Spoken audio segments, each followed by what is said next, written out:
아침 저녁으로 살을 파고드는 날씨가 이제 우리 한국 날씨가 이제 가을에 접어들었음을 알려줍니다. 오늘 또 우리 하나님 앞에 감사와 영광과 찬송을 돌려드리면서 오늘 또 매일 성경 묵상 나누도록 하겠습니다. 하나님 감사합니다.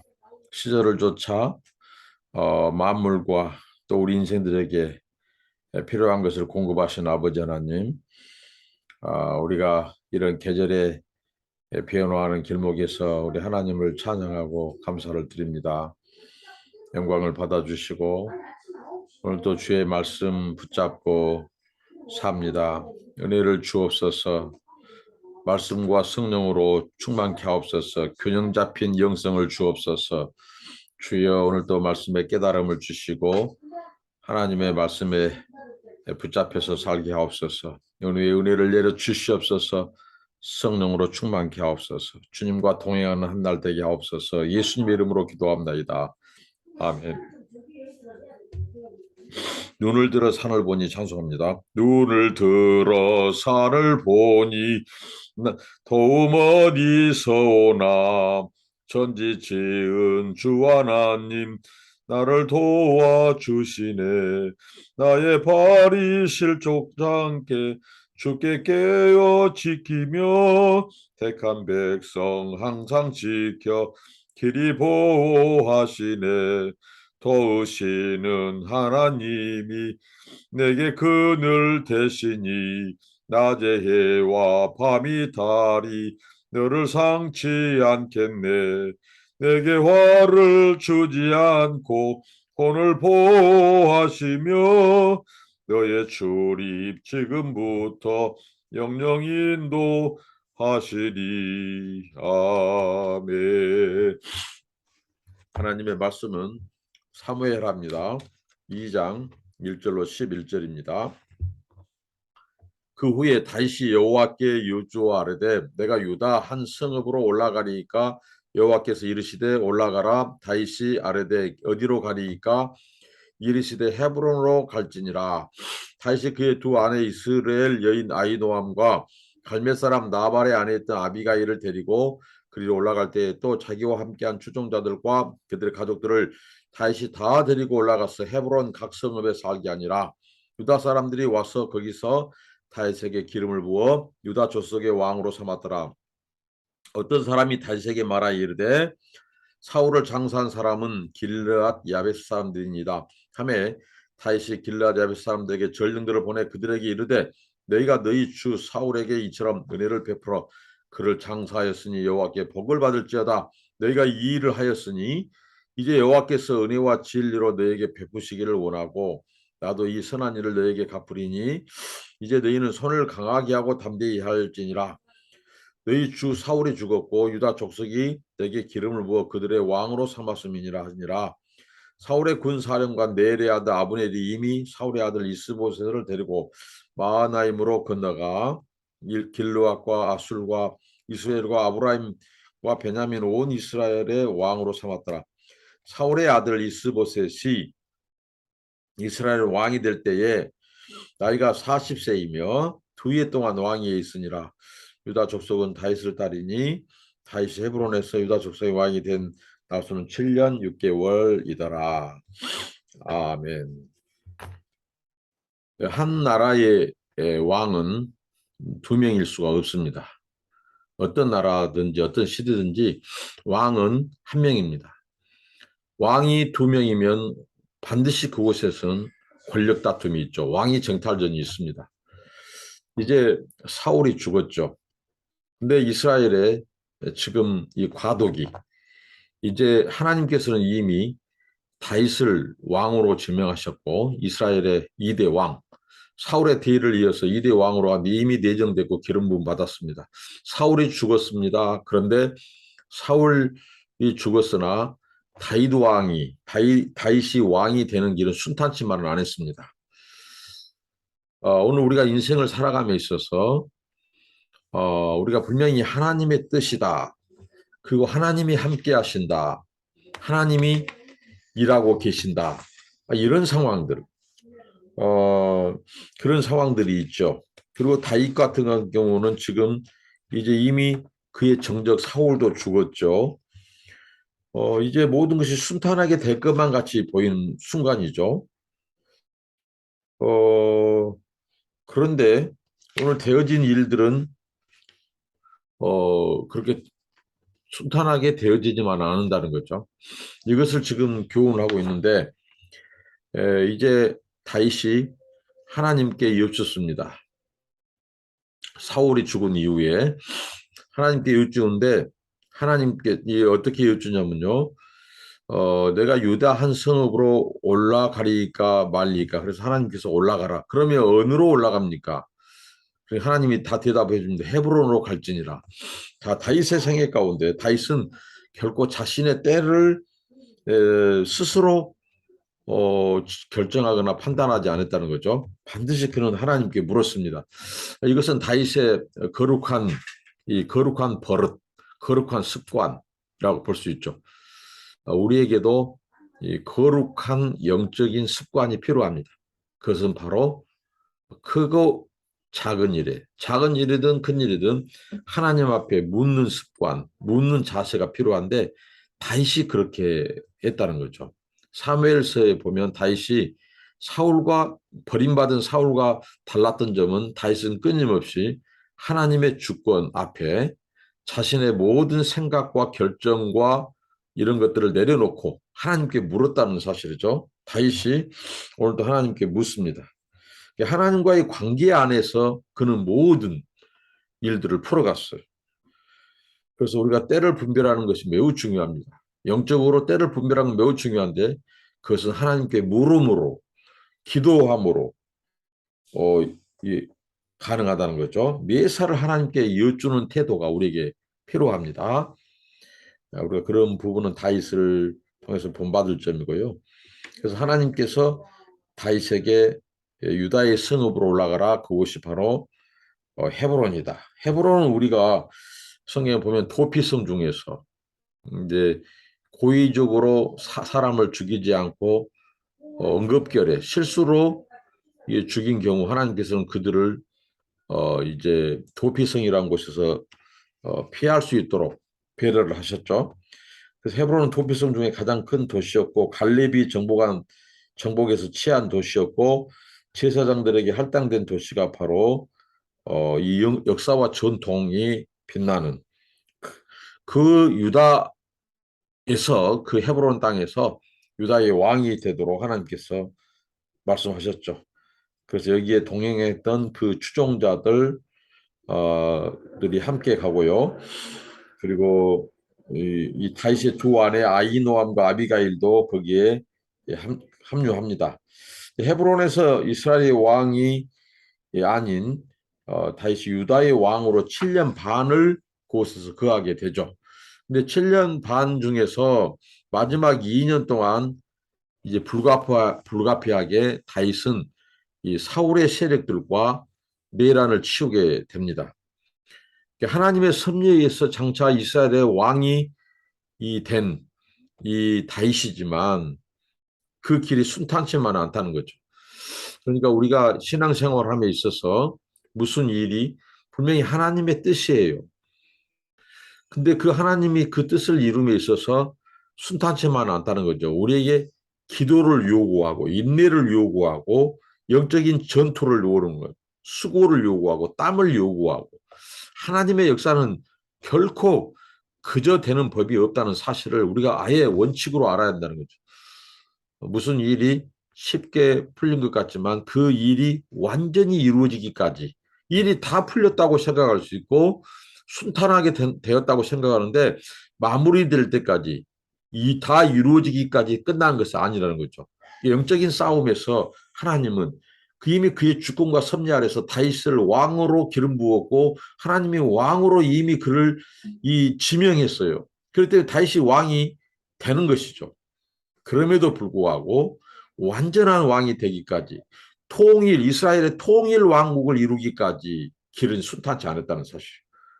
이게 바로 영적인 원리입니다. 우리 영적인 세계입니다.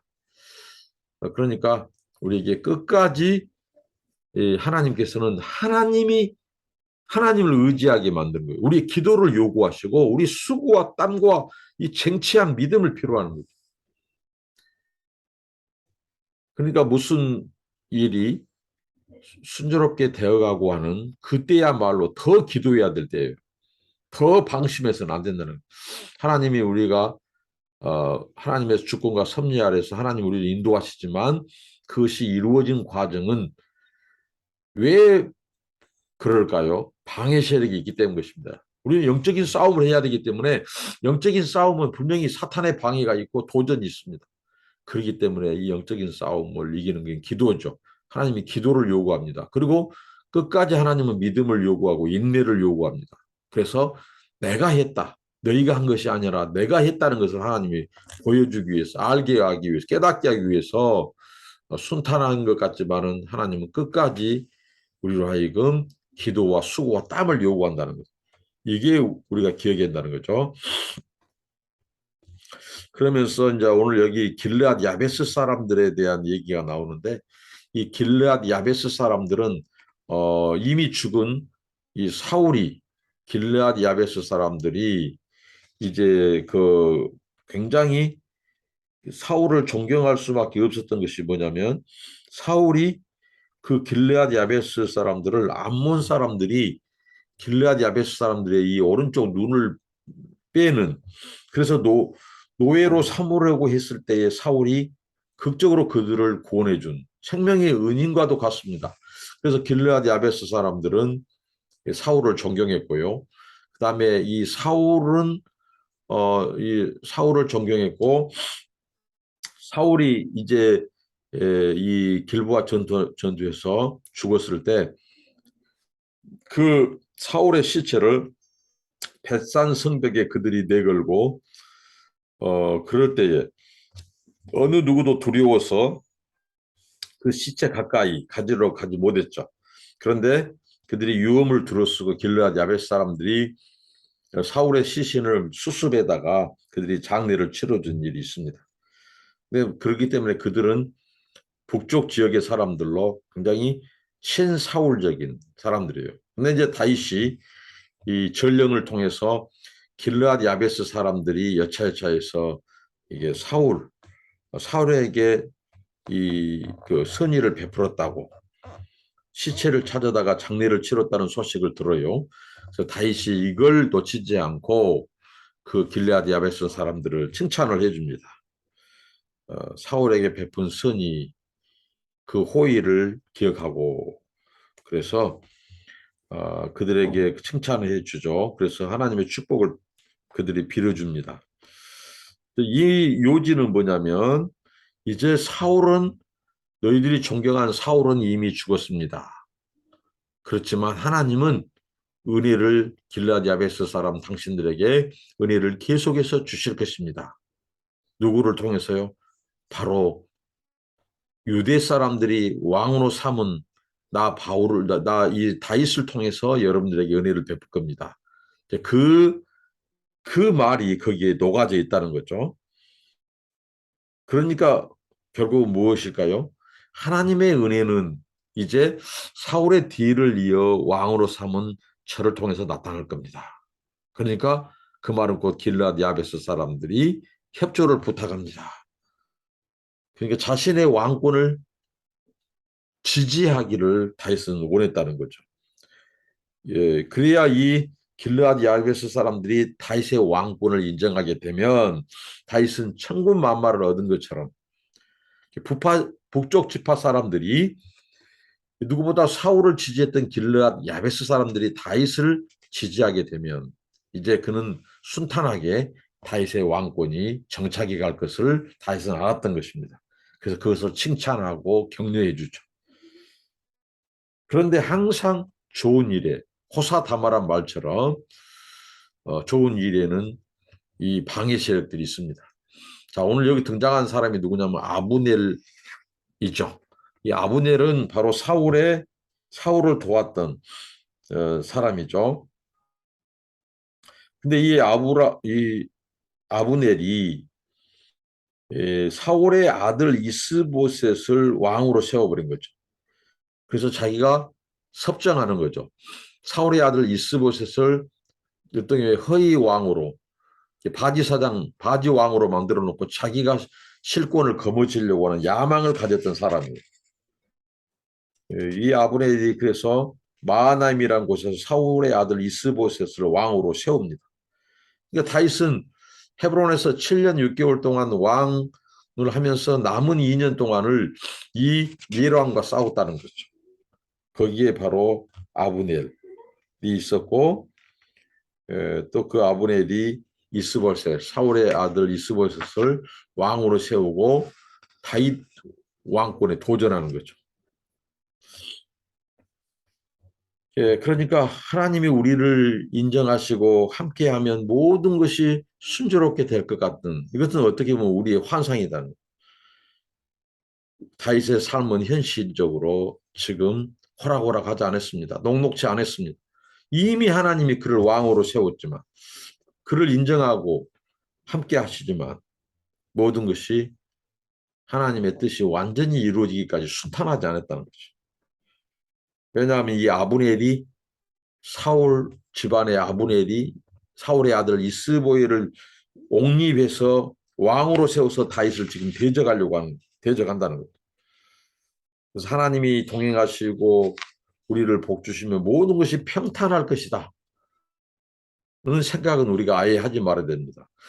형통과 평탄은 방해와 고난과 역경과 어려움 속에서도 하나님이 하나님의 뜻을 이루어가는 것이 형통이지 아무 일이 없는 것, 아무 고난과 역경도 없이 하나님이 인도하는 것은 그것은 바로 거짓 형통입니다. 그런 형통은 없다는 거죠.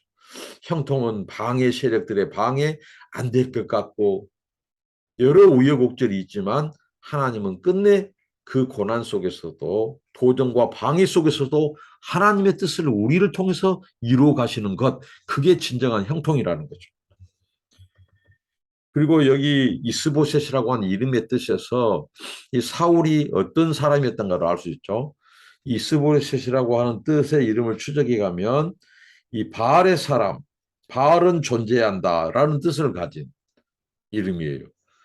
그러니까 사울이 그가 하나님으로부터 버림받았을 때 어떻게 보면 하나님께 반항하면서 지은 이름과도 왜 그러냐면 이 히브리인들은 자기 자식들의 이름을 지어줄 때 자신들의 신앙 고백을 담아서 이름을 지어줘요.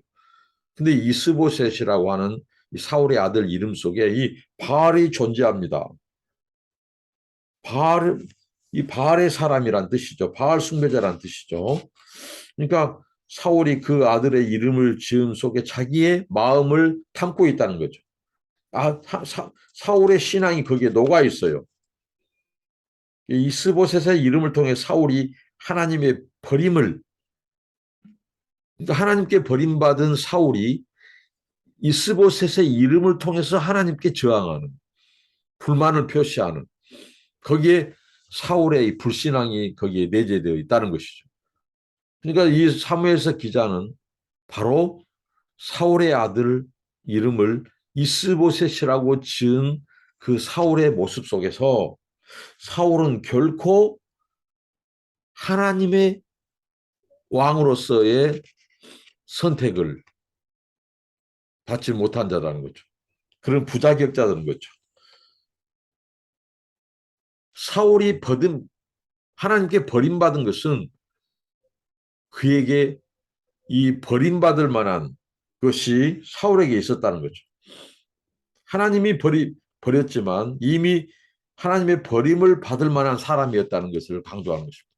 대신 역으로 다윗은 바로 하나님이 왜 그 다윗을 왕으로 세우셨는가를 알게 됩니다. 그는 하나님께 물었고요. 하나님의 주권에 순종했고 사울을 죽일 수 있었음에도 불구하고 하나님의 주권에 온전히 맡기고 때를 기다렸고 이 믿음의 차이죠. 다윗은 자기의 때를 자기가 임의로 결정하지 않고 하나님께 물었고요. 그러나 사울은 하나님께서 그를 버리기로 했을 때 돌이키고 회개해야 되는데 오히려 하나님께 저항하고 반항하는 뜻으로 아들의 이름을 바알 숭배자, 바알은 존재한다 라고 하는 이름을 지었다는 것이죠. 오늘 말씀을 통해서 이제 하나님께서는 이 다윗을 왕으로 세운 것은 하나님의 주권이죠.